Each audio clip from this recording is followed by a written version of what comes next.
Hi, everyone, and welcome to another chapter of Words, Images, and Worlds. I work on another podcast called The Comic Obsessive with a friend of mine, and so I always have to remind myself what I'm saying at the very beginning. And I always want to switch word and worlds. I don't know why that is, Olivia. I have no idea. Those they're so close. There's like one letter in between. So I That totally get do the same thing. it's a Paulo Fieri inspired kind of play on words. Yeah. So joining me is Olivia Stephens, and I've already called you Olivia. May I call you that? Is that okay? Oh yeah, that's fine. Okay, great, great. Love your work. I don't tend to invite people on that I don't appreciate, whose work I don't appreciate.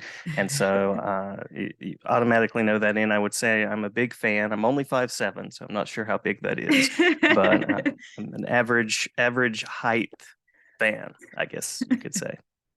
Um, so we'll just dive in and talk a little bit Nice. about your history with comics and literacy and some of the titles, the amazing work that you have out. You have a book that just came out about 2 months ago, I believe, that we'll make sure we mention and Oh, anything yes. that's upcoming. Yeah. So what were those initial steps for you like in developing steps with literacy and comics, reading and Yeah. writing? Well, I started reading comics when I was 11 or 12 years old. I got really into the manga side of things. I was like totally obsessed with reading a bunch of manga on the floor of like Borders when Borders was still in business. And yeah, that was definitely like my big entry point into comics was reading the manga, watching anime. And then I gradually kind of drifted into the world of web comics and like indie web comics with like that was like my lifeline, especially through like middle school and high school. And I even like had some like baby attempts at making a web comic when I was like 13 or 14. And I definitely remember kind of drawing my web comic in the back of my math class at the time when I definitely should have been listening. Um, but yeah, I those were kind of my entry points into comics. It's funny because my dad is a huge um fan and collector of like big two comics. He's been buying and reading DC since the 70s. So he has, Mhm. like 50 years of comics with him. But I never, got into that format and how to buy them. I liked the immediacy of being able to like find a random comic online that had such a niche and out there premise that couldn't possibly be like picked up by a publisher really. Uh, Yeah, I wanted the weird stuff, so that's where I found it. And then I went to art school, and in my first year I took a really great um comics course, and that was kind of the impetus for like my whole career, because until that point I had never actually finished a comic, which is a huge learning curve.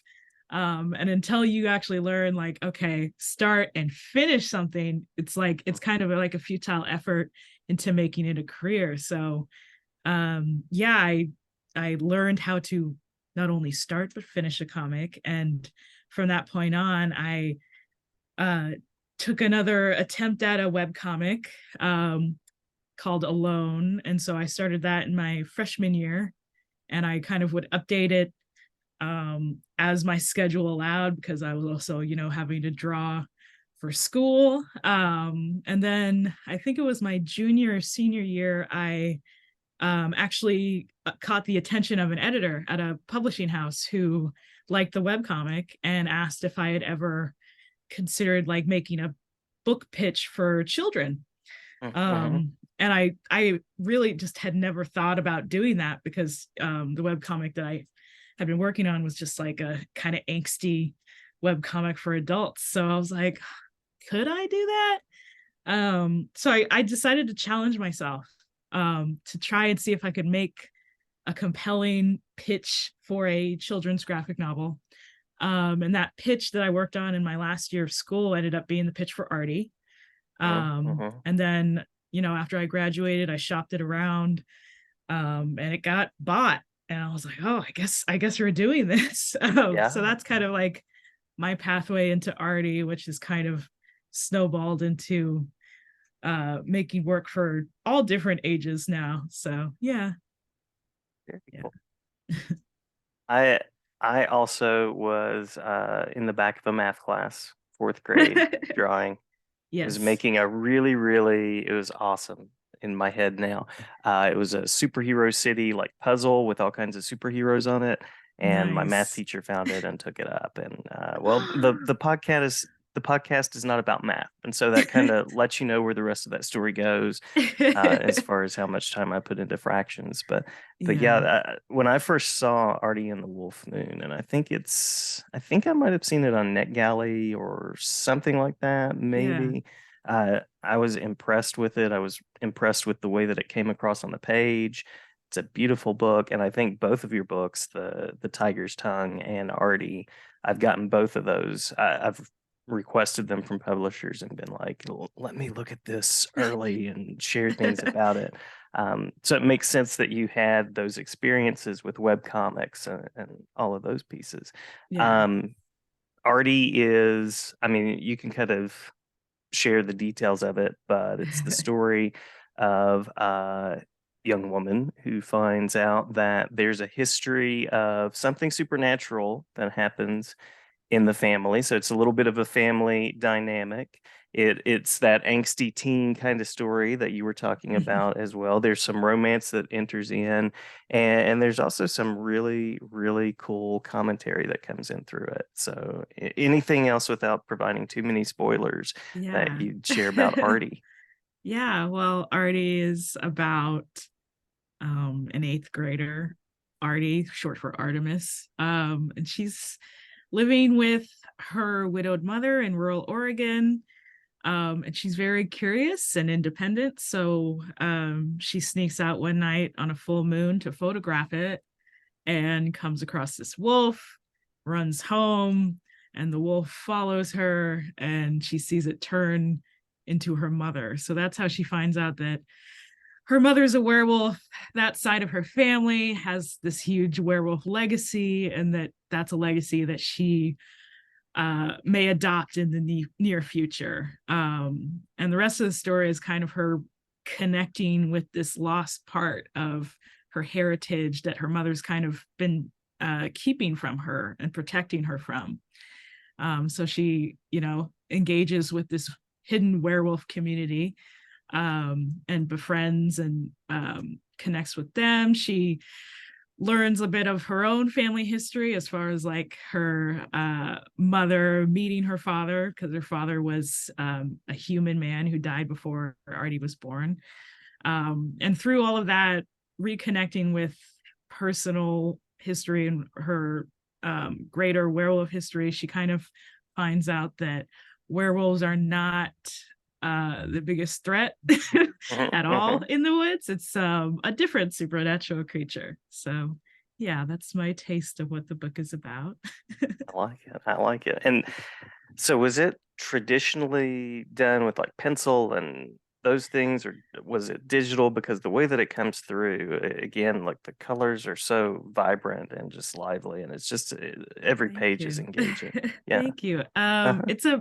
My process is totally a digital traditional marriage. Nice, So nice. depending on the phase of the book, it might be, a digital. I start out on paper. After the script has been written, I kind of do my thumbnail drawings on paper, and then I'll Hmm. scan those in to my computer, blow them up, and work on the pencils digitally on my computer. And then I print out the pencils onto Bristol, and my inking is all traditional. With Artie, it was 11 by 17, just like these huge sheets, and I was inking with brush and ink and brush pens and all that. And yeah, then I scan in the inks and I color digitally, but at the same time I make these kind of watercolor textures that I scan in as well to kind of Yeah. add more of that organic texture onto the colors.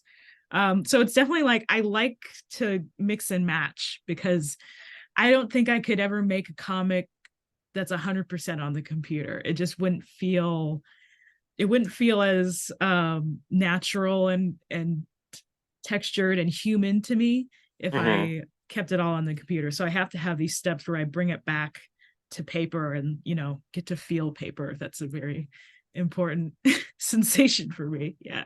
Definitely. Yeah. And I mean, the inking process itself, I just played a little bit with comics making and watched other people do it, but that's such a unique part of the process. I don't think, unless you've Yeah. done that and engaged with that, I mean, it's just so cool to add those dimensions and layers to everything. Yeah. Yeah. I've always, inking has always just been like probably my favorite part of the whole process when it Mhm, turns mhm. into something very real feeling. So it's important for me to keep that within the real world and on paper. Yeah. So with the tiger's tongue, it's more of a collaborative process Yes. that you've Yes. taken, and fascinating world building with that one too. Um, would you like to say anything about that? I know it just came out Yeah. 2 months ago or so. Yeah, the trade came out 2 months ago. The Tiger's Tongue is an anti-royal fantasy, basically. Uh-huh, uh-huh. um and it was published by Mad Cave Studios. This is my first foray into writing something and not drawing it, so that was a learning curve for me. um and Tiger's Tongue is basically looking at this world called the Claw. um, and it is a setting that's under colonial rule by these people called the Tigers people. Um, and they have these kind of powers that have been gifted to them by animal familiars, which are these tigers. And so they're kind of ruling over the rivers people who were the original inhabitants, and they're kind of being subjugated to bring order to the Claw. And the story focuses on the ruling twin princesses, Aradani and Kalindi. And one of them is going to be taking power from their father. And so on their 18th birthday, they find out that there is a prophecy that has to be fulfilled, where they actually have to fight each other for this throne. That was not something that was known to them at all. So one of them has actually been primed for the throne, Kalindi, and she's kind of knocked out of orbit by the fact that her, you know, happy-go-lucky, very unserious sister Aradani is now her direct competition. So yeah, it's a story about, love between sisters, animosity between sisters, and whether or not having the throne at all is a positive step, and it's kind of the deconstruction of a kingdom, I would Mhm. say. So yeah, it was just really such a exciting experience for me, because along with the editor Michael Mochio, I kind of helped scout the creative team. Yeah. So the art's by John Saku Bonton Perry, and she's like this incredible artist. And colors are by Bex Glendinning, and lettering by Jeanette Gill, and the covers are by my friend Odere Bookway. And it was just really exciting to be able to scout for this all Black creative team, which is something that doesn't happen a lot. And Right. it was Yeah. really important for me to have for that to happen. Yeah, so it's a 5-issue series. It's just been collected. um it came out in February, but it was a really engaging, different experience for me to be kind of um writing this thing, but also opening it up to interpretations from each artist. And the product that came out is like so much different, but like better than what I was thinking about when I wrote it. So it's really cool. Sounds like a lovely collaboration. Lovely collaboration. Yeah. And I also like how your work speaks to power dynamics and anti-colonial perspectives and history in a way. And there's so much that fantasy does through that. So I also want to say I appreciate that about what you Oh, do. thank you. Thank you Yeah, so much. yeah. I would be remiss. I'll ask about anything that's upcoming because I'm always curious to promo that. But I would also be remiss if I didn't say that in the midst of these two other projects, you also adapted Tristan Strong. Um, Yes. Yes. I illustrated that. I was so busy. That was like the busiest time of my life. This was 2020. I was yeah, working on, I think, 3 or 4 books at the same time at that point. And then Tristan Strong came along and I jumped on that. And that was like the opposite of the Tiger's Tongue, even though I was working on it at the same time. So I was being brought on just as the illustrator. And yeah, that was like a big deal for me because I had heard of and read Tristan Strong before then. So yeah, that was very exciting. I used Tristan Strong with a graduate student at the time I was teaching university, and we used it as like an online book club fall 2020, I want to say.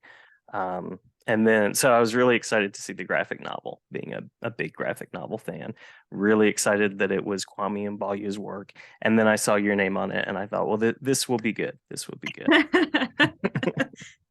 Thank you. Yeah, absolutely. Um, so anything that's upcoming, I hope you also get the chance. It sounds like it was a really rewarding experience to do kind of the talent scouting collaborative Yeah, part of that. I hope that that's a continuing part of your work, but yeah. you might be under some NDAs, so I don't want to spoil anything, but anything that you'd like to promo, websites, upcoming works, Yeah. all of those sort of things. Yeah, so for the last year, actually, I've gone back to working on personal projects. So a month ago, I just self-published the first part of this new adult comic called Darlin and Her Other Names. Hmm. And Darlin is a werewolf Western horror romance story. Um, it's set across Colorado and Kansas in 1881, and it follows two people on a journey of revenge. And they're also trying to survive the elements, settlers, the ecological destruction, and also government wolf extermination. So there's a historical element to this werewolf story that I've been really interested in pursuing for a while. I started thinking about this in like 2019. So it's definitely the most bloody story I've made, but it's also one of the most kind of heartfelt and truthful stories that I've written because it's all on me. It's completely self-funded, self-published. So yeah, part one just came out. It's 90 pages. And you can purchase the PDF of it by going to darlincomic.com. So that's DARLIN comic.com. Yeah, so I've been working on that in my free time. And yeah, just honestly, the last year I took off because I was tired, honestly. So I am excited to kind of get back into the swing of things and align myself with projects that really speak to me. And that can be in any age range at this point. So yeah, I'm excited for what's to come. That's the cool thing too, is you have such a flexible audience, adults, young adults, middle grade, Yeah. and everything that's in between. So it'll Yeah. be exciting to see what comes out. And I will post the link, darlincomic.com. I'll put that in the description on the podcast episode as well. So awesome. Thank you. It was a pleasure meeting you, pleasure talking with you. Anything that I've missed that you want to make sure to share, any writerly wisdom, it sounds like rest is a good thing. Oh, Definitely. yes. Yes. I have this hanging above my desk. It's my quote that I live by. Um, Backwards now. Good food takes time to cook. So, Nice. um, I keep that with me whenever I'm running late on something, obviously. Hmm. Um, but while I was at a artist residency very recently, and one of the chefs there inadvertently completed that quote. So I've always thought good food takes time to cook, but one day he said good food is worth the wait. So it's not just that it will take you a long time, but it will be worth the wait when it's done. So give yourself grace while you're creating, because you just have to. It is a process filled with forgiveness for yourself along each stage. So yeah, that's my writerly wisdom for now. I love it. I love it. That's awesome. I also saw the menu last weekend, so now I've got that metaphor kind of mixing in my head. But this is a positive cooking. This is a positive Yes. approach to cooking. So Yes. love it. Yeah. Um, giving ourselves grace, definitely a good note to end on. And thank you again. Yeah, thank you so much for having me on.